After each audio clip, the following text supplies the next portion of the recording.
Hello, welcome to this week's edition of Redarmy.tv. I'm back again, Matt Bland, filling in for Dave Roberts for this week's show, and joining me on the couch this week, we've got a returner, Mr. Rob Nichols. How are you doing, mate? All right, thank you. Excellent. And we've got a newbie as well, Dan Welsh. How are you doing, Dan? Good, mate, yeah.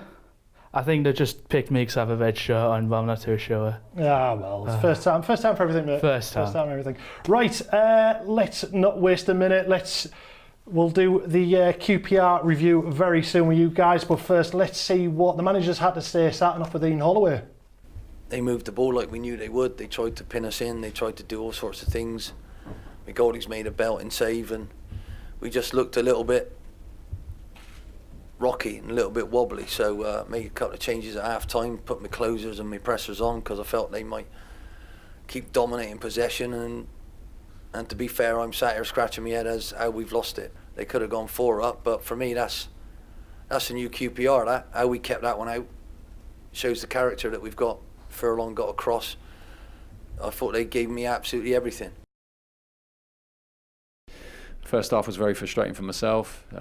He probably would have been a happier manager in the first half. We all know we came in level, and I'm sure he would have been delighted when he took the lead again. But both goals were avoidable for us. That was the disappointment from our point of view. But credit to the players, the mentality, the spirit to dig in and find that way to win. It's an important trait to have as a team. So I think the championship, the amount of games, the closeness of the games, you will have games every now and then where you can't perform at your highest levels. You have to find a way to win, so that's going to be important for the season. But look, we've had a very good week, very productive week, a very tough week as well. So credit to those players in the change room. Interesting views there from the managers, Ian Holloway there and Gary Monk. Right, guys, starting off with you, Rob. Yep. QPR the weekend, great match, don't you think? It was an absolute thriller, yeah. Not too good on the heart, really, but showed tremendous character to come back not once but twice. And I'm particularly thinking about early goals in both halves. We might have seen another Boro teams, the heads drop, and especially, we've got to do it all again. But we turned it round in a very short time in the second half, and it was very impressive indeed. Indeed it was. Dan, come to you, mate. Oh, it was enjoyable but stressful, I'll say. I mean, would you say did you think that was it for the Boro when QPR scored within the first 2 minutes? Definitely. For a few seconds, I really thought we did. I wasn't too keen because I have seen Boro go down like that before. But to see us come back, like you say, fighting spirit, it was really good and enjoyable to see. It's one of them games. Rob, let's talk about something that nobody really picked up on, the kind of controversial handball in the box from QPR. Yeah. Why did you think the referee overlooked that? I'm at the other end of the pitch. I'm at the north stand, so I hear everybody going mad, and I see the Boro bench almost sprinting onto the pitch. So I didn't know what it was about, to be honest, but it looked pretty clear. I don't know why I missed it, but one of the officials should have picked it up, without a doubt. And what about Dan? I vaguely saw it from what I remember. And what about Sombalonga, if I can say it? Something just that one. That they were saying that ball actually went out, so the third goal shouldn't have counted. I haven't seen the replay on TV or any of the highlights like that, but I'm at the other end. I'm down south end, so I couldn't see it. But so you both at really weird ends of the pitch. So it was. I would say about that it could have settled for a corner, and 9 times out of 10 another player would have done, but he didn't. He wanted to put the cross in, which showed a great thing about how Johnson has been playing since he's come into the side. He's got a tremendous attitude, really direct, takes players on, exciting to watch. So Robert, would you think was man of the match on Saturday? I mean, for me personally, I thought Fabio stood out. He got in all the nooks and crannies, ran around some of them players and passed the ball forward quite a fair bit. Yep, there was a fair few really good performances. I think Lewis Baker had got a lot of stick at Villa, and I thought it was totally unnecessary because he'd run himself ragged, covering the whole side of the pitch. And I thought Lewis Baker, I'll give it to him because he scored a good goal, finished a good goal, and played a really good performance and showed why he's in the team. But what about yourself, Dan? Did you? I couldn't agree more. I think Baker killed it that game for me. In terms of Fabio, I really enjoyed watching him play then, but there was a few bits toward the end of the match I thought he went off a bit. But I think Baker, for the most part, was consistent through that game. So I'd give it to him. Brilliant, thanks so much, guys. Right, let's see what people were saying on the social media. I know there was a few comments regarding the 2 matches this week. Let's go to Sam and see what he had to say. Let's take a look at your social media that is sent to us at redarmy.tv. We'll start with Gary Monk. He said, excellent display from start to finish to get us into the next round. and keep our good run going. Safe trip home to our travelling fans. Bernie Slaven also took to Twitter to say, well done Boro, well done Patrick Bamford, up the Boro. Good Bad Boro tweeted Patrick Bamford saying, you were made for Boro, Paddy. Great to see you banging in the goals again, well deserved. The man himself, Patrick Bamford, had this to say after the match. Good to get through to the next round. Great team performance. Now on to Saturday. Safe journey to all the fans. And it was also a great night for Boro youngster Marcus Tavernier, as he caught the eyes of Boro fans once again with his second assist in his second cup appearance. He took to social media by tweeting, great 2-0 win tonight against Aston Villa. His brother, James Tavernier, congratulated him on his performance. Well done, bro, another assist. Can't believe that header wasn't given. Don't forget, if you want to get in touch with us, use the hashtag Redarmy TV or tweet us at Boro Redarmy. Back to you, Matt. Thanks for that, Sam, and for keeping my seat warm. Right, I've just got bit of social media coming in. Jackie Dawson has got in touch and we'll pass this to you guys. She said, what a nice problem Monk has. What goal scorer do I play? Start with you, Rob. I mean... Absolutely. After the Scunthorpe game, we talked about Lewis Baker. Lewis Baker and Fabio both came into the side after great performances against Scunthorpe, which I think is really good management. You're saying that every game really counts. And then last night at Aston Villa, Bamford took that second goal so well, hit the bar in the first half, took his penalty well, a penalty that was a foul on him. So it's and then does that push him ahead of Fletcher, because Fletcher had scored his first goal in the home game. So he has got a nice problem. It is difficult to accommodate everyone. The week before I saw Bamford come off the pitch at Villa with his head down. He looked really sick. That I can't be included in this, but he's certainly taken his chance. Dan, yourself, I mean, looking at the way the team's been playing this week, would you think there'd be any changes Monk should make? I mean, I think in terms for the weekend game coming up, I'd say give Bamford a start, give him a try, but that might come later on in the show. In terms of, the good problem we have with goal scorers, you can't go wrong with having players like Asim Bolonga, Fletcher, Bamford, all scoring goals for you. You really can't go wrong with it. Excellent, thanks very much. Right, let's see what our roving reporter Joel Nicholson had to say after the QPR game of the weekend. Outside the Riverside following Boro's 3-2 victory over QPR. It was a slow start from Boro. The passing was quite slow and we really allowed the visitors to settle in that first half after they took the lead after just 2 minutes. But a bit of quality from Marvin Johnson, who was lively throughout before half-time when he set up Lewis Baker to equalise. Gary Monk made an attacking change at half-time, went to more of a 4-4-2 with Ashley Fletcher coming on, but Boro fell behind again when there was a mix-up between Ben Gibson and Darren Randolph. But the move to bring on Fletcher paid off in the second half when he equalised. Britt Assombalonga then got the winner midway through the second half, around the 60-minute mark, when he tucked away Marvin Johnson's cross. 3-2 it finished, and a big 3 points for the Boro. Thanks very much, Joe, in a very windy Riverside area for you, mate. Right, let's talk about the emergence of a new Boro team, the Battlers at the Yard. Going back to you, Rob. Do you think the way things stand, we've got a cracking season ahead of us?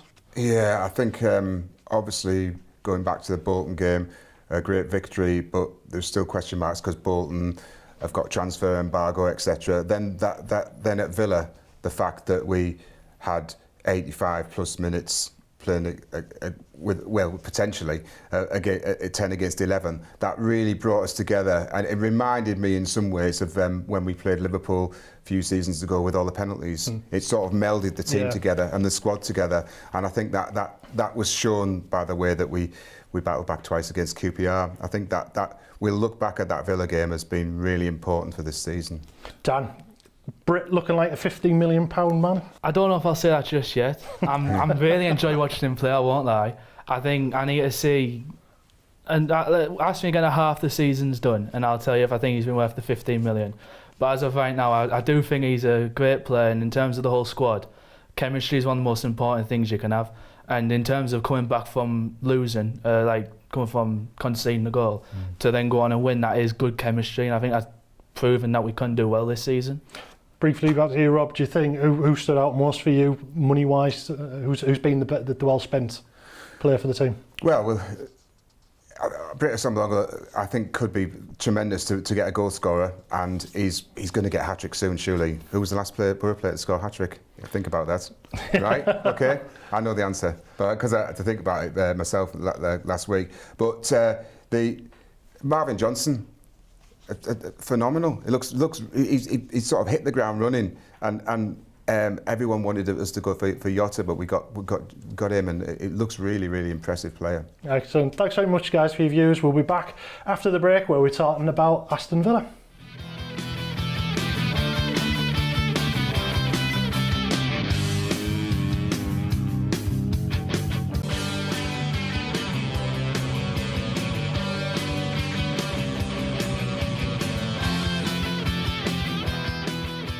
Welcome back to the second half of Redarmy TV. Matt Bland's here, sitting in for Dave Roberts. And as someone cheekily said, didn't know Peter Kay was from Middlesbrough. Well, he isn't, he's from Bolton, but thanks for the compliment. Right, back to you guys. We're to talk about Aston Villa, the Carabao Cup. Starting with you, Dan. How do you think we performed then? I've seen highlights. I didn't get to watch the match, but from what I saw, we had a good game. Unlucky that Bamford didn't score that header off the crossbar, but I think, like I said, from what I've seen, the team played well. We all seem to do well.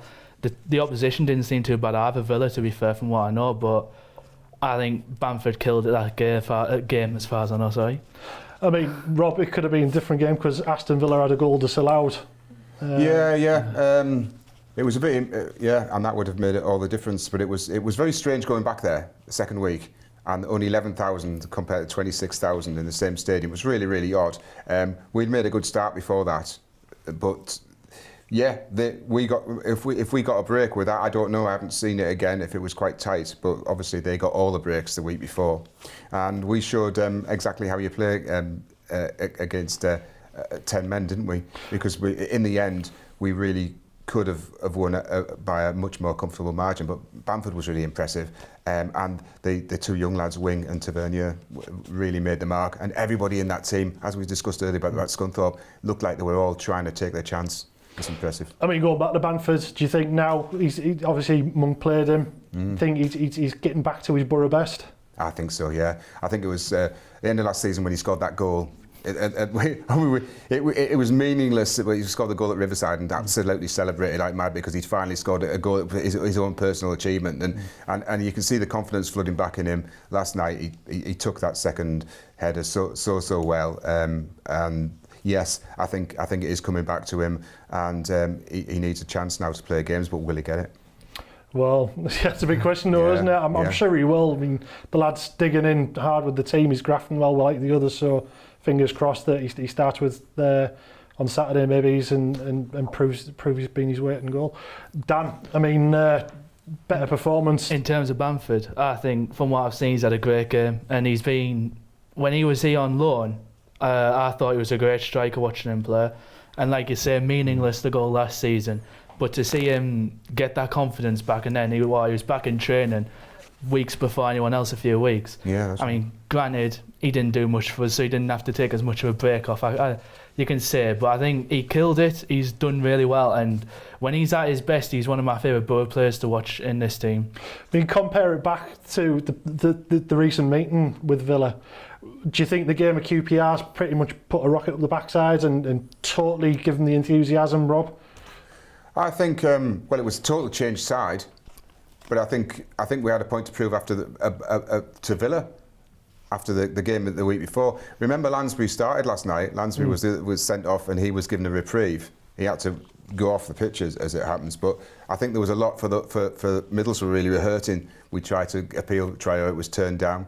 We felt really aggrieved, and we went into that match that we wanted to win. And they must have been let down by only 11,000 fans turning up. I think it's their smallest crowd they've ever had, something like that. But there's an opportunity there, and young players coming in really tried to make the most of it. And Roberts, he was my tip. He played superbly at right back. So Cyrus Christie had better watch out. Indeed. Right, thanks, guys. Let's check on what's happening with Heidi with the news.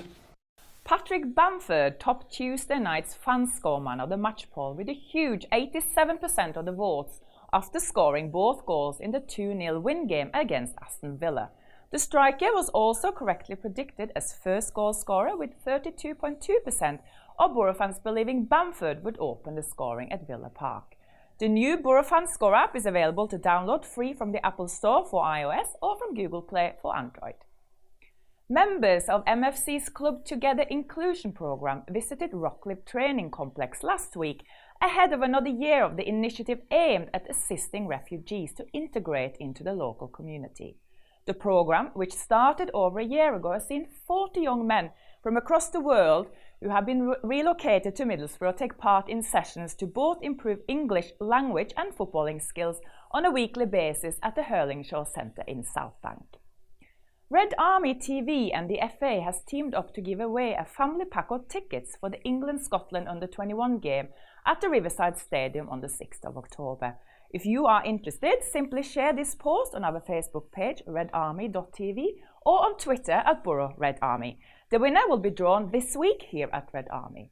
Tickets for this game can also be bought through MFC Ticket Office.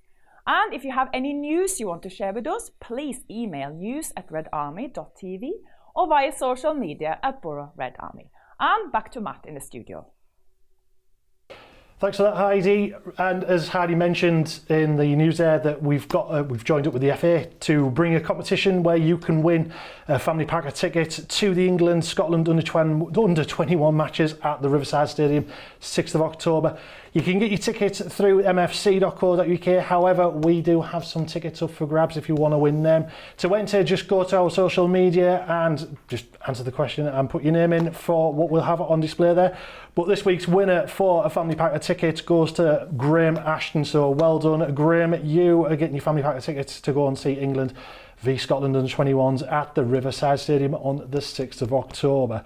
Right, guys, let's talk about the upcoming games. Next week's game, we're away at Fulham, and then we're at home to Norwich. So let's start off with Fulham.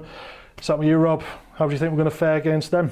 Looking forward to it. It's always a good ground to go to, Craven Cottage next to the Thames. It's like traditional ground, but it's we've had a few hard fixtures there over the years, and the last time we went there, we got beaten in the first round of the League Cup, didn't we? Or the second round, whatever it was, last season. So we need to put that right. It's but let's keep the momentum going. I'll settle for a draw and then 2 wins in the home games, but it'd be great to get another win. What about yourself, Dan? In terms of the away game, I'll always take a draw away from home. I'll always do it. It's always tough playing away, but I think Fulham, they're below us in the table, but I think they're a team to keep an eye on because they can sneak up on us, I think. Well, we always say that though, don't we? I mean, obviously, loyal Boro fans like us.